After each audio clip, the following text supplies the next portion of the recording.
الاخ بينه وبين اخته خلاف، الاخ الكبير. فالام كانت طالعه موسم الحج ويوم عرفه، وقبل ما تطلع على جبل عرفه بتبعت رساله صوتيه لابنها وكانها كده وصيه. الوصيه ديت بتلف العالم كله وبيشوفها الملايين. بتوصي ابنها الكبير انه يروح لاخته ويراضيها، وبتوصيهم ان هما الاتنين مالهمش بركه الا بعض، عشان هي مش ضامنه عمرها هترجع تاني ولا مش راجعه. طالعه على عرفات ومش ضامنه اذا كانت هتنزل ولا مش هتنزل.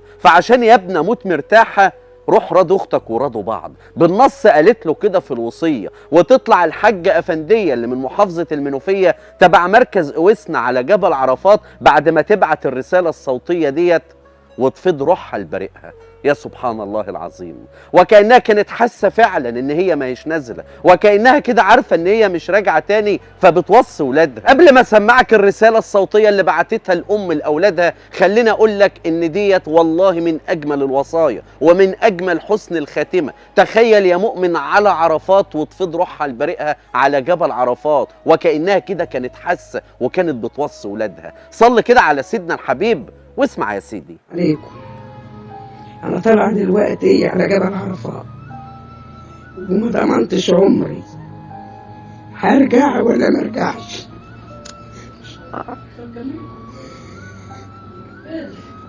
بوصيكم أمانة، بأمنكم أمانة يا ولادي على ما ارجع. ده لو حصل نصيب ورجعت ألاقيكم كلكم إيد واحدة، محدش زعلان من حد. اسمع يا طارق انت ومنال، بأمنكم أمانة يا ابني، داخل عليكم عيد يا حبيبي، عشان خاطر أنا يا طارق خليكوا إيد واحدة يا ابني، معلش يا ابني عشان خاطر أنا يا طارق، عشان أنا ما ضمنتش عمري أرجع ولا ما أرجعش، عشان أبقى أنا مستريح، حتى أموت أبقى مستريح. مع السلامة. ربنا يرجعك لنا بألف سلامة يا حاجة. تلاقيش حبيبتي اللي انت عايزاه اعمله لك اهو. اسمع ربنا يرجعك بالسلامه يا امي ويديك طول العمر يا رب، ويبارك في عمرك ويخليكي لينا ودايما تبقى في وسطنا. عشان خاطر النبي افرحي كده وبلاش عياط، واللي انت عايزاه انا اعمله لك اهو.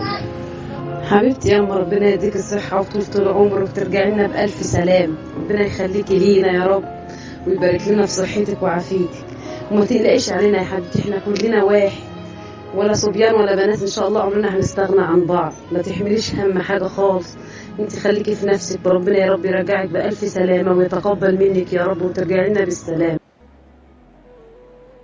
يا سبحان الله العظيم. ماذا بينك وبين الله حتى تكوني متأكدة وتبعت الوصية دي في الوقت ده وتبعت الوصية دي في الوقت ده؟ طب يا ترى بقى الابن طارق اللي الست أفندية والحاجة أفندية ذكرته عمل ايه لما وصلته الوصية دي؟ راح لاخته فعلا؟ طب تعالى كده نسمع طارق بيقول ايه لما الرسالة ديت وصلته قبل ما يعرف اذا كانت والدته توفت ولا لا.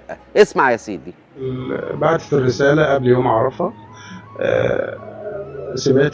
سمعت الرسالة، جيت انا مش عايز اقول لحضرتك، جريت على اختي وعملنا مكالمة فيديو وكلمنا امي قبل ما تطلع عرفة،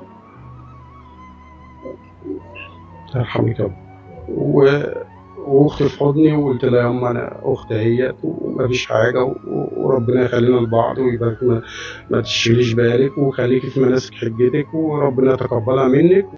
الابن اول ما سمع كده راح لاخته جري وكلم والدته فيديو عشان يطمنها ان هي همت مع بعض وان هو هيعمل بالوصيه وما لهمش بركه الا بعض. فسبحان الله العظيم، سبحان الله اللي بيدبر امور العبد كده. الست كانت عارفه ومتاكده الله اعلم ان هي فعلا مش راجعه تاني، عشان كده راحت وبعتت لهم الوصيه ديت قبل ما تطلع على عرفات وتفيض روحها البريئه. فيا ريت يا جماعه بعد ما سمعنا الفيديو ده ندعي للست افنديه بالرحمه وما اجمل حسن الخاتمه، وندعي لنفسنا كلنا بحسن الخاتمة. اللهم امين يا رب، واشوفك في فيديو جديد.